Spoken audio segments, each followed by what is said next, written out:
Mama, welcome to the Mrs. Mummy PhD podcast. I am your host, Dr. Michelle Gibbs, and this podcast exists to help scholarly mamas like you to achieve your life and academic goals without sacrificing what matters most. Here, we're changing the overwhelm, juggle, struggle narrative around what it means to be a mama on an academic journey to one of empowerment, fulfillment, and purposeful success. So how do we successfully navigate these journeys? Well, first, we need the space to embrace this unique blend. Let's begin by saying yes to creating a life that feels as good on the inside as it looks on the outside, because that's when we truly become purposefully whole. So get ready for the most non-traditional, unconventional, and revolutionary approach to PhD motherhood, because one thing I have learned over my many years of experience on this journey is that if you want something different, you have to do something different. But you must be brave enough to think differently first. So, Mama, are you in? Fabulous! Let's begin. These are our journeys of becoming. Hey mamas, welcome back to the podcast. This month is a special month for dads, as you know. So I wanted to dedicate this episode in the spirit of Father's Day to a very special someone to me, my dad. And I'm going to do that through a reflective replay. So this is an episode that we aired last year, and I really just wanted to share it with those of you who are new to the podcast because, it's Father's Day, and I really wanted to just give my dad this special tribute. So this episode is for Dad. And so until next time, enjoy this reflective replay, and I'll see you in the next episode. Hey mamas, welcome back. Well, as you know, it's almost that time of year again. We're coming up to Father's Day. And as the world prepares to celebrate Father's Day, I wanted to dedicate this special episode to my dad, whose fatherhood has had a profound impact on who I am today and who I am becoming on my own journey through motherhood. It's so hard when Father's Day comes around each year and I'm not just able to visit my dad and spend time with him or hug him or just enjoy seeing him play and interact with our boys, his grandsons, in the flesh. And this is what it's like living in another country away from one's close family. Oh, how I wish I could just go out for a meal and spend time together on Father's Day. But that isn't our reality, and perhaps this is why we don't wait for Father's Day to celebrate each other and our close relationship. We try to seize every opportunity for connection, albeit long distance. Despite us living in different countries, and now that I'm an adult, my dad's fatherhood journey continues to teach me so much about my own motherhood journey, and here's why. My dad took on the responsibility of raising me on his own when I was 9 years old. I'd previously lived with both my parents, but sadly divorce separated our family. However, as difficult as it was to process this as a child at the time, I've come to accept as an adult that in the end, all things work together for the good. The relationship I have with my dad has always been a very special one. We've always had an unbreakable bond.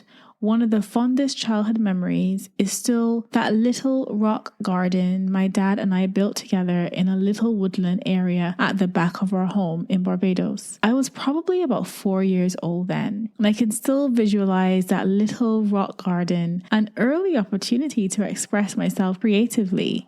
So we literally had at the back of our house like a little woodland area, and have quite frequently lots of monkeys running all through there, and it was very, what should I call it, enchanted.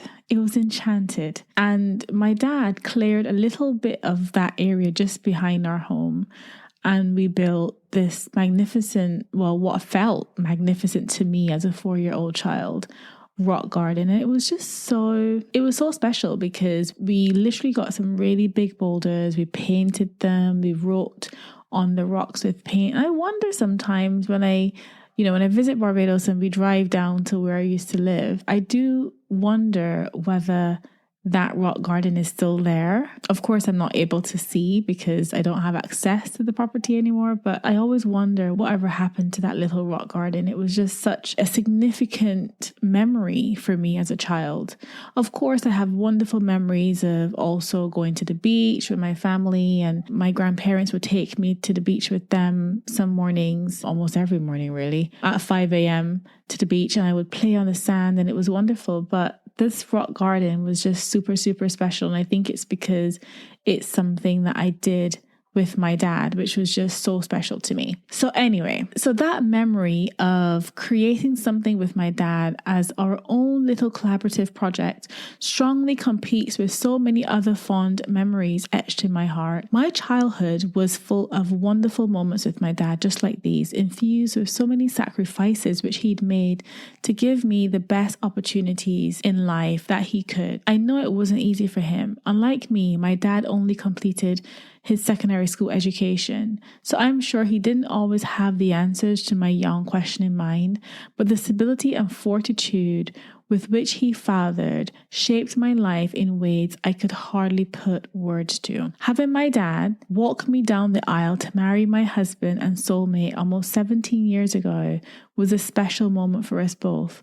Not only did this trigger the start of a new chapter in our father-daughter relationship, but it officially marked the beginning of his cherished dad-in-law journey too. My dad embraced my husband as his son-in-law after we'd lost my husband's dad tragically years earlier. How he welcomed my husband into our family with open arms is something I'd never be able to show my true appreciation to him for. My husband and I are forever grateful for the love, the respect, the acceptance that he's shown to us both as a married couple. And when he became a grandfather to our 3 boys, his all-encompassing love simply extended to them too, showing them the same care that he's shown me as a child, and the only kind of love he knows, the deep love in action kind. It's so beautiful to witness. So this Father's Day, when I think about my dad, I can't help but give thanks for the childhood that he gave to me through his own journey of fatherhood. So what are the 4 things that my dad's fatherhood taught me about being a mum? At the core of parenthood is love. As they say, all love begins and ends there. One important lesson my dad taught me though is that love is a verb. It's not just a cute word to be thrown around without purpose. Love hopes. It never fades. Love acts. It serves. Throughout my life, my dad has not only taught, but demonstrated to me the importance of showing love and compassion for others through service. He is a giver at heart. My dad sees the world through lenses which are graciously tinted with love, gratitude, and content. He's the one who always tries to see the best in people, given the benefit of the doubt wherever possible. With his selfless attitude, he always seeks opportunities to use his talents and resources to help others. He'd give you the shirt off his back if he believed it will help you. You may think that this is because he has a lot to give, but quite the opposite is true.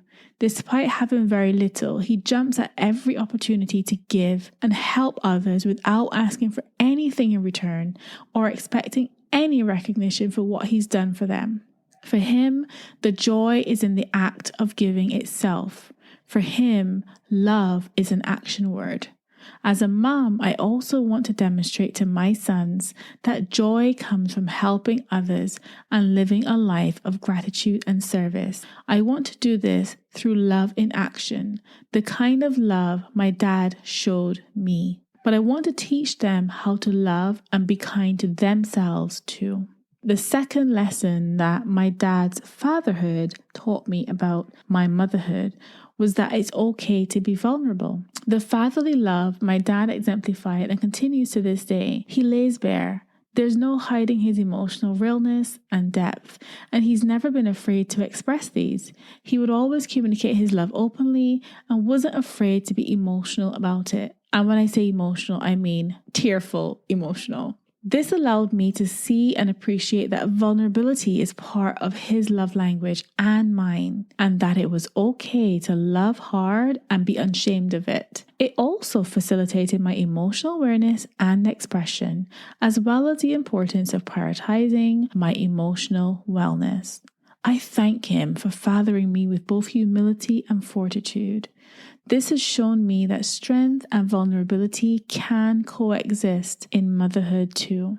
The third lesson that my dad's fatherhood taught me about my motherhood was that love can be unconditional and adaptable.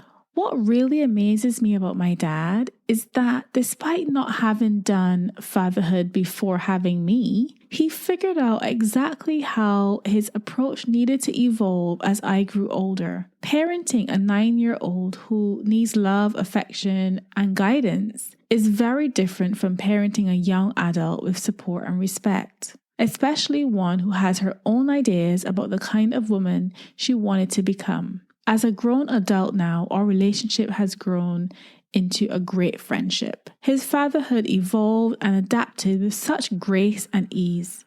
This transition allowed me to appreciate my own self-worth and value as I became a young adult. I held my dad in such high esteem. I never wanted to disappoint him, but he showed me that his love was both unconditional and adaptable. He gave me the freedom to figure myself out, to make mistakes along the way and learn from them, or to change paths and pursue new dreams and ventures with his unwavering support. I had the reassurance that he'd always be there, even if I failed, without forcing his own ideas and expectations onto my life. My dad respected my choices and allowed me the opportunity to live unapologetically. He didn't have many sound examples of modern fatherhood himself, nor did he have anyone to share the majority of his parenthood journey with, which is something that I have. Nevertheless, he did the best he could, and for that, I will always be proud. Did he always know what he was doing when raising me? No. Did he have to learn by trial and error sometimes? Yes, but I am so proud of him and grateful for his role and contribution to the woman I am today. Now, as a mum myself, I want to continue to strengthen the tight bonds I have with my sons. I want to make sure that I adapt my role as needed when they enter their own adulthood. The fourth lesson that my dad taught me about motherhood from his fatherhood was that love is intentional. My dad taught me how to be intentional as a parent. Lots of hugs and cuddles, quality time and fun, no room for assumptions, no doubts. He made sure that I always knew how important I was to him. I always felt safe, special, and loved. My dad was intentional about giving me stability in my childhood and was a pillar of support throughout the years. He would go out of his way to make time for fun, play, and creative freedom when I was a child. As I grew into my teenage years, he became a listening ear and a shoulder to cry on. I always felt at the forefront of his decisions. I was always his priority. Work and his other commitments were secondary to ensuring that I felt safe and loved always. Like my dad did for me, I also want to parent with consistency and intention, ensuring that my sons always feel happy, safe, and important. I'm committed to building individual relationships with all three of my sons that are nurturing and fulfilling, both for them and for me. So if you're like me and celebrating your dad from a distance this Father's Day, here are a few ideas for how you can still show dad some love. Number 1, give him a Father's Day call and reminisce together about old times. Number 2, record and send a creative Father's Day video message. Number 3, you can make a collage of old photos and send those electronically. Number 4, you can write a heartfelt poem for dad. Number 5, you can share a virtual meal with dad on Zoom. If your dad is a sentimental guy like mine, he'll appreciate your effort to celebrate him on Father's Day, even though it's from a distance. So as we approach Father's Day, I am grateful for my dad and all that his fatherhood has taught me about my own motherhood journey. I wanted to use this opportunity as the world places a spotlight on dads around the world on Father's Day to take a moment to illuminate my own dad. My husband, our boys, and I are so blessed to have a dad-in-law, a granddad, and a dad like him. He is one of a kind who deserves all all the accolades, but paradoxically expects none. So mama, it's over to you. Do you know someone like my dad? Someone who puts in the work each day to fulfill such an important role. Not one that was simply forced upon them, but one they've accepted without obligation. And so I invite you to join me in showing them some love and appreciation for simply being the dads that they are. Feel free to share this episode and let dad know that you think the same or more of them. Why not let me know how their fatherhood journey has shaped you? Send me a direct message and let me know. Well, that's it for now, mama. I hope you enjoyed this reflective replay. And as always, I'm sending you lots of love and lots of gratitude. I'll see you in the next episode. Bye for now. Thank you for tuning in to the Mrs. Mummy PhD podcast. I hope you've enjoyed the episode. And if you did, and you want in on this movement, please head over to mrsmummyphd.com or scholarlymamas.com. If you want to do your PhD well without sacrificing yourself or those you love dearest, then you need your hands on my free training called the PhD with Purpose Maminar. When you join us inside Scholarly Mamas Explore, you'll get access to this free training and so much more. Remember, mama, these are our journeys of becoming.